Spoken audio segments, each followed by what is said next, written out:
Olá a todas, todos e todes, aqui é André Mastro em mais um episódio da série Musicada História. Essa série faz parte do projeto A Beleza Salvará o Mundo, do Instituto Casa Comum, em parceria com o programa Pontifício Escolas Ocorrentes, que é uma realização da multitude de projetos sociais e culturais, realizado com recursos do PROAC Direto, da Secretaria da Cultura e Economia Criativa, Governo do Estado de São Paulo.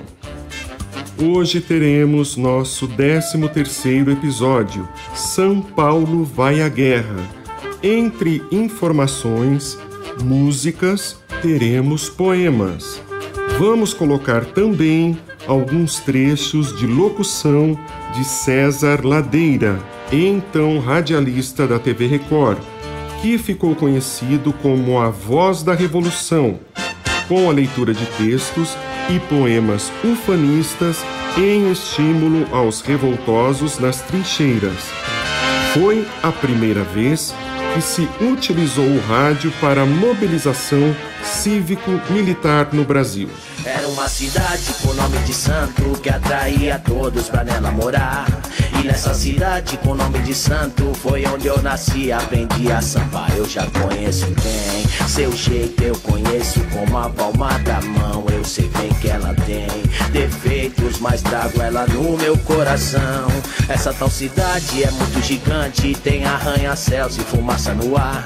Essa tal cidade é tão intrigante, ela vai sorrir, mas também vai chorar. Quem não conhece bem tem medo, se assusta com a sua imensidão, mas eu vou duvidar.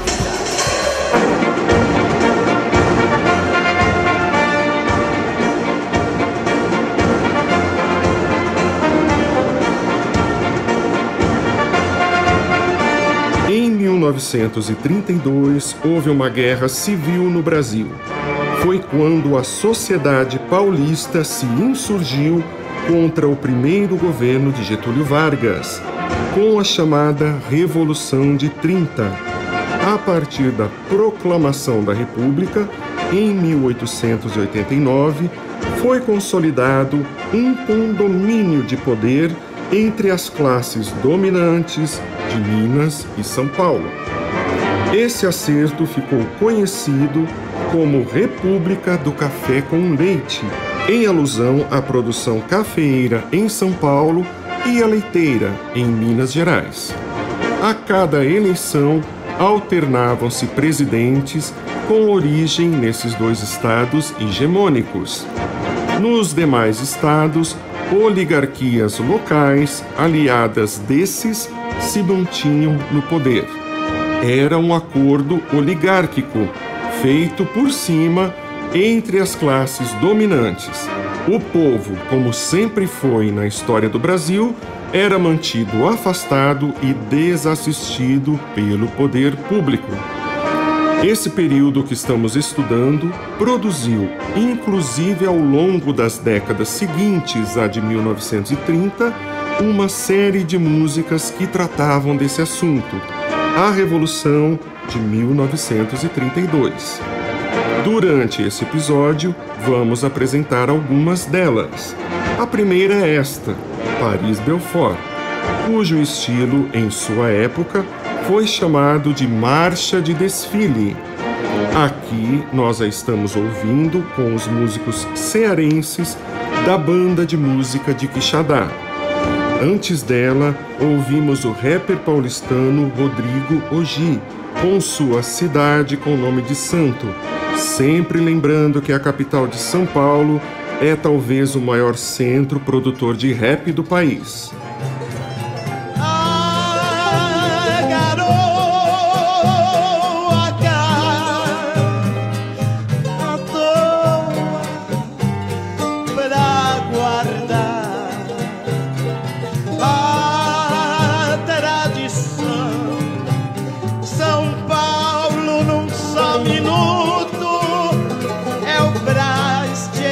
Viaduto, barracas de flores.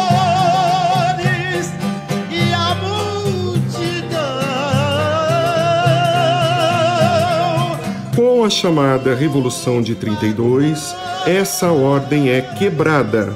O movimento que levou Getúlio Vargas ao poder não foi exatamente uma revolução, porque as estruturas econômicas e de propriedade seguiram as mesmas, mas implantou mudanças significativas no exercício do poder, inaugurando um Brasil moderno, mas sob grande influência militarista. A era Vargas caracterizou-se pela forte presença dos militares na política. Com Vargas, os militares ganharam uma notoriedade inédita. Tornaram-se parceiros políticos de todas as horas.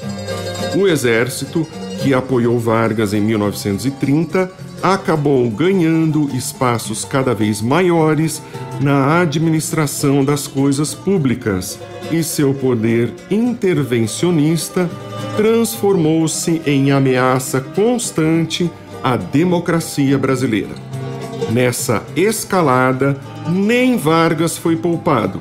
Os mesmos militares que o sustentaram no poder o depuseram por 2 vezes. Essa voz cantando é muito familiar aos paulistas. E também a muitos brasileiros.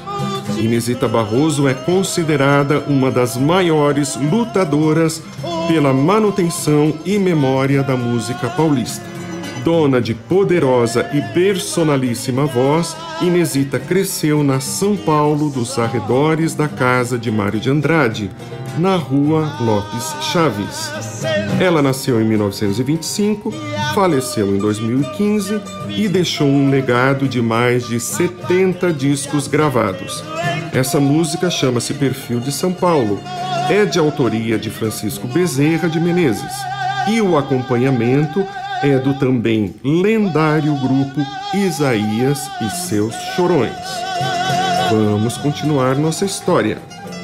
Essa presença militar na administração pública, por conta de métodos autoritários e impositivos típicos da caserna, trouxe muita insatisfação, não só em São Paulo. Tão logo Vargas assume o poder central, foram nomeados interventores para os governos estaduais. Em São Paulo, foi o capitão de origem pernambucana João Alberto Lins de Barros, um autêntico revolucionário tenentista que participou da revolta do Forte de Copacabana, também da coluna Prestes. Apesar de autoritário, João Alberto apresentava propostas reformadoras e de cunho social, como o decreto estadual determinando o aumento geral de salários em 5% para todos os operários, além da redução de jornada de trabalho para um máximo de 40 horas semanais. E os patrões que não cumprissem a determinação seriam ameaçados de confisco das fábricas e empresas. Porém, ao mesmo tempo em que adotava medidas de apoio aos trabalhadores, também mandava um duro recado para os mesmos.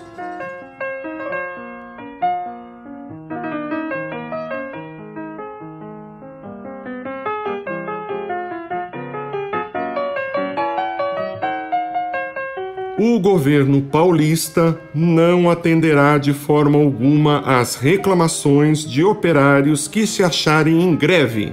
Embora garanta plena liberdade de pensamento, o governo paulista não permitirá agitações de caráter comunista ou anarquista, estando firmemente resolvido a reprimir com severidade as tentativas que se façam para perturbar a ordem pública, danificar a propriedade particular ou ofender as pessoas.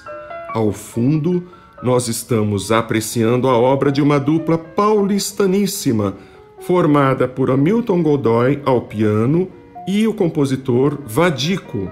Hamilton interpretando uma composição de autoria de Vadico, que era paulistano e que foi o principal parceiro de Noel Rosa, mas também era regente e pianista. A composição se chama Choro em Fá menor.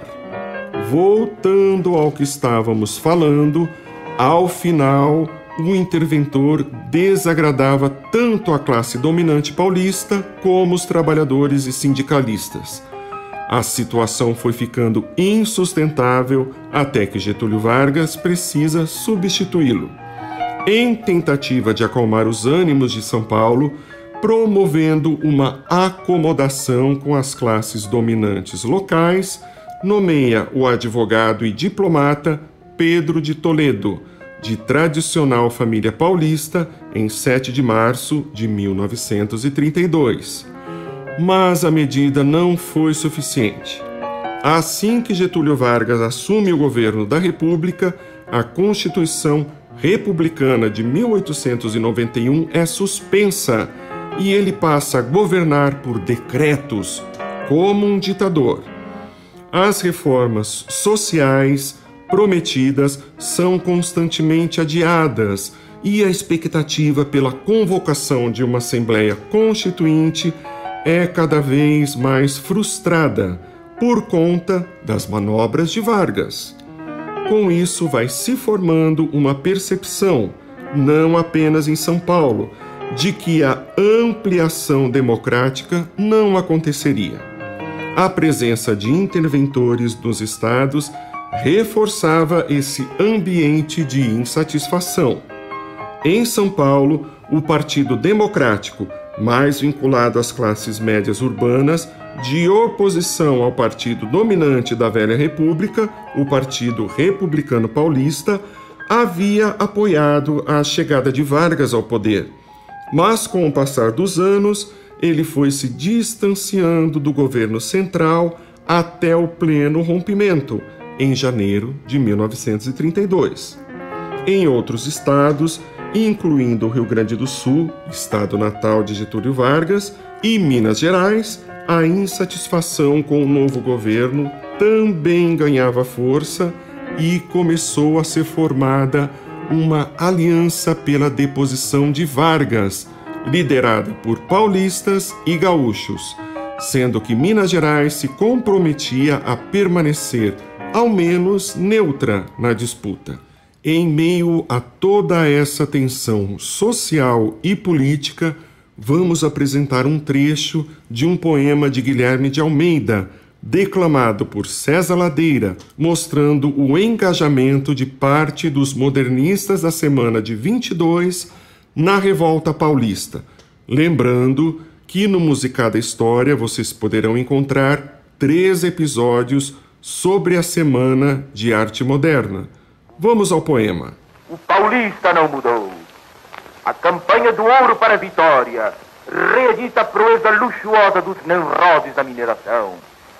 Enquanto o paulista faz recuar a ferro e a fogo e cada vez mais afastar-se a força de bravuras épicas, as fronteiras do Brasil constitucionalista, como antigamente fez retrair-se o meridiano de Tordesilhas, aqui, nas terras firmes da retaguarda, como aqueles caçadores do século XVII, outros paulistas, velhos, mulheres, crianças, carregam de ouro a arma certeira que vai alcançar no seu voo alto e claro a vitória de asas brancas. O paulista não mudou. Os ânimos foram se acirrando. Em São Paulo, os partidos Democrático e Republicano Paulista, até então antagônicos, formam uma frente única. A expectativa de que a revolta seria vitoriosa vai crescendo, tendo por epicentro o estado de São Paulo. Para o dia 22 de maio de 1932, havia prevista uma visita do ministro da Fazenda, Oswaldo Aranha, homem de confiança de Getúlio Vargas, a São Paulo. Corria a informação de que ele tinha por missão impor um novo secretariado ao governo estadual, somente com nomes de confiança de Getúlio Vargas. Estudantes da Faculdade de Direito e outros movimentos das classes médias chamam um ato em repúdio à visita do ministro. Dezenas de milhares de pessoas saem às ruas, formando uma multidão para além das expectativas. Houve várias manifestações paralelas. Parte dos manifestantes decide se dirigir à sede do governo estadual, o Palácio dos Campos Elíseos. Enquanto uma comissão falava com o interventor Pedro de Toledo, nos jardins a multidão é atacada pela cavalaria. O povo se dispersa em revolta.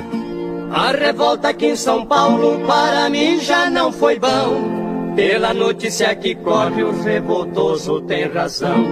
Eu estou me referindo a essa nossa situação.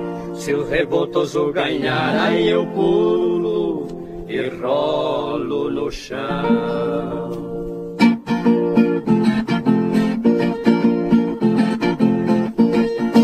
Quando cheguei em São Paulo, que cortou meu coração, vi a bandeira de guerra lá na torre da estação. Encontrava gente morto por meio dos quarteirão. Dava pena e dava dó, aí era só da judiação. Mais um exemplo de músicas que retrataram a Revolução de 1932 é esta, bastante popular, com esse texto descritivo muito direto e realista. Chama-se Moda da Revolução e foi gravada pela dupla Mineiro e Manduzinho. No dia seguinte, 23 de maio, a revolta popular se amplia com a adesão da Associação Comercial, que decreta o fechamento dos estabelecimentos comerciais. Muito mais gente foi às ruas, de maneira dispersa, caminhando em protesto pelo centro da cidade e em meio a diversos comícios relâmpagos e atos. Parte dos manifestantes decide tomar a sede do Partido Popular Progressista, vinculado aos tenentistas e identificado com o governo Vargas. São recebidos à bala pelos legionários do tenentismo. Há controvérsia sobre a quantidade de mortos, podendo ter sido mais de 10, com dezenas de feridos. O fato é que os nomes de 4 jovens mortos no confronto, Miragaia, Martins, Drauzio e Camargo, foi imortalizado como símbolo. Das iniciais dos seus nomes, surge um movimento que teria papel decisivo na organização da Guerra Civil, o MMDC. Enquanto a massa popular protestava nas ruas, no Palácio do Governo, Pedro de Toledo renuncia à função de interventor nomeado por Getúlio Vargas. Em seguida, ele é aclamado governador dos paulistas e indica um novo secretariado, apenas com nomes da oposição ao governo central. A tensão entre o governo de São Paulo e o governo da República vai se acirrando. A 9 de julho de 1932, a guerra teria início. Como em toda guerra, quando a política acaba, a guerra começa. A disputa foi se dando por outros meios que não o diálogo. Não foi uma guerra planejada, ela simplesmente foi acontecendo. Ofensas de parte a parte, incertezas, desconfianças mútuas. Os paulistas das classes dominantes foram se sentindo alijados do poder da República. Vargas, com seu jeito manhoso, ia se impondo ao poder. Artigos em jornais e discursos estudantis tensionavam a situação. A legitimidade do poder estava desgastada. O país já tinha um conjunto de revoltas e insatisfações. Os paulistas sentiam-se golpeados pelo fato de o candidato Júlio Prestes não ter tomado posse, mesmo vencendo a eleição. Se bem que era uma eleição de bico de pena, com voto aberto, currais eleitorais e cabrestos, como já contamos no episódio 2 dessa nossa segunda temporada. Marchemos cheios de glória, com nosso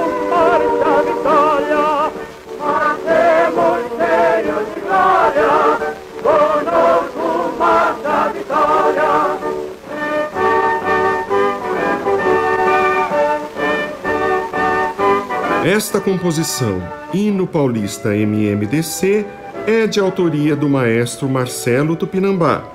Quem a interpreta é Francisco Alves. O estopim para a Guerra Civil surge com a comoção por conta dos 4 jovens mortos em manifestação política, como também foi a Revolução de 30, quando do assassinato de João Pessoa, candidato a vice-presidente na chapa de Getúlio Vargas. Foi um crime passional, não tinha relação direta com a política. A eleição presidencial já havia acontecido, o nome do vencedor já proclamado, mas o ambiente político de polarização e instabilidade fez com que um fato fortuito virasse um estopim. Sobre o fato de o assassinato de João Pessoa ter desencadeado a revolta, que se fez chamar de Revolução, o historiador Barbosa Lima Sobrinho comenta: nenhuma caravana política, de tantas que percorreram o Brasil das candidaturas aliancistas, pôde fazer pela causa o que este cortejo fúnebre vai conseguindo. João Pessoa vivo foi uma voz contra a Revolução, mas João Pessoa morto foi o verdadeiro articulador do movimento revolucionário. Marca o passo, soldado, não vê, que esta terra foi ele quem fez, e teu passo é compasso seguro, de um passado, presente e um futuro. É soldado, que grande tu és, tua terra se atira aos teus pés. Esta, o Passo do Soldado Paulista, mais uma marcha militar, tem a letra de Guilherme de Almeida, a música de Marcelo Tupinambá. A voz que ouvimos é do cantor Máximo Puglisi, em gravação de 1935. Importante ressaltar esses aspectos da história, para que percebamos similitudes com os tempos atuais. Quando a temperatura política vai se elevando e o quadro de conflagração é instigado, por vezes um fato fortuito, imponderável, vira o estopim. Depois que o fio leva ao fogo, fica mais difícil apagar o rastilho da destruição. A história não se repete, mas ela ensina. De 23 de maio até o início da Guerra Civil, em 9 de julho, passaram-se 46 dias. Um dia mais tenso que o outro, com discursos inflamados, mobilizações de rua, artigos contundentes, ódios, bravatas. E São Paulo se viu só. O prometido apoio do Rio Grande do Sul não aconteceu. Ao contrário, o governador daquele estado, Flores da Cunha, voltou a se alinhar com Getúlio Vargas, frustrando as expectativas dos paulistas. A neutralidade de Minas Gerais também não se concretiza, com o governo de Minas se alinhando ao governo central. Os paulistas também contavam com as tropas comandadas pelo general Bertoldo Klinger, do Mato Grosso, mas ele é destituído antes do levante. E quando chega a São Paulo para comandar a revolta, é um general sem exército. Mesmo assim, foi nomeado comandante militar dos revoltosos. Foi uma luta desigual. O fato é que a classe dominante de São Paulo não se preparou para a guerra. Imaginavam que seria um levante de efeito rápido, como fora a Revolução de 30. Contavam com apoios que não aconteceram. Até a data do início da revolta, prevista para 14 de julho, em homenagem à Revolução Francesa, teve que ser antecipada para 9 de julho, por conta de o governo Getúlio haver descoberto antecipadamente sobre a conspiração. Mas o rastilho de pólvora já não podia mais ser contido. Prometemos salvar o nosso povo pela dedicação mais varonil, porque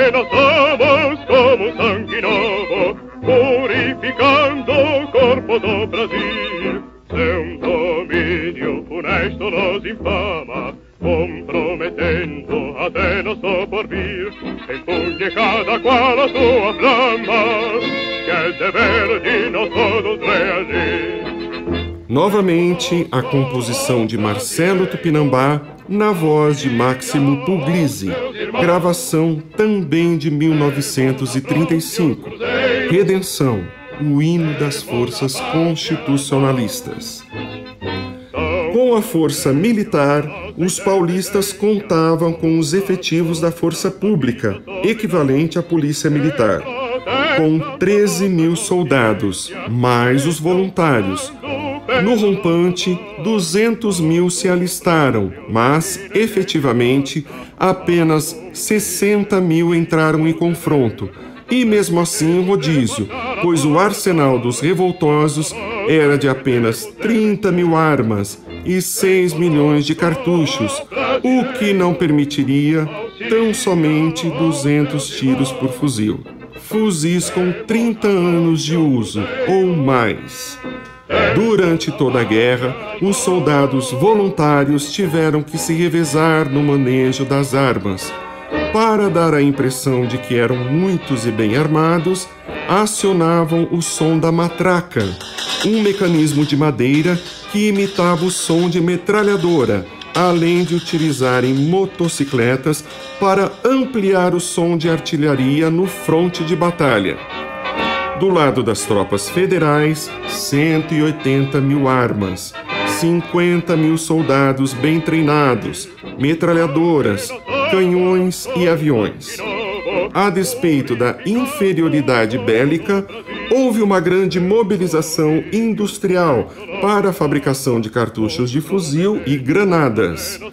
No auge do reforço, a indústria paulista chegou a produzir 200 mil cartuchos e 8 mil granadas por dia. Apesar do apoio patronal via Fiesp, a já poderosa Federação das Indústrias de São Paulo, havia a desconfiança quanto ao apoio dos operários que nutriam simpatia pelo governo Vargas. Com isso, a Fiesp forma uma milícia nas fábricas, com o objetivo de vigiar e reprimir trabalhadores em eventuais sabotagens. Paulistinha querida, qual é tua cor? Que tanto disfarça com teu pó de arroz. Não és loura nem morena, não tem nada de mulata, Paulistinha querida, a tua cor é tricolor. Esta é uma marcha de carnaval, sucesso no carnaval de 1936, aliás, de autoria do mineiro Ari Barroso, cantada por Januário de Oliveira e Arnaldo Pescuma, acompanhado pelo grupo Diabos do Céu. Nas classes médias surge o movimento Ouro para o Bem de São Paulo, em que anéis e colares de ouro são doados para sustentar a revolta. Mulheres se mobilizam, confeccionando fardas e atendendo os feridos. Diferente das guerras de Canudos e Contestado, a revolta de São Paulo foi conduzida pelas oligarquias e as classes médias. O operariado e os camponeses, o povo pobre de uma maneira geral, ficam fora do processo e até nutria simpatia pelo governo Vargas, em função das reformas trabalhistas que se avistavam, mesmo ainda não concretizadas. Um dos líderes civis, promotor de justiça Ibrahim Nobre, ao saudar a chegada do general Bertoldo Klinger para o comando das tropas rebeldes, exortava: "Conduza-nos, general, leve-nos à vitória para que o Brasil possa viver livre e voltar ao trabalho. Nosso movimento é o Brasil católico, disciplinado e forte contra a anarquia em que queriam que vivêssemos. Em nome de um Brasil conservador, cristão, disciplinado e forte, levaram o país à guerra, à morte e à destruição." Esta foi a primeira parte desse tema. Ele continua no nosso próximo episódio.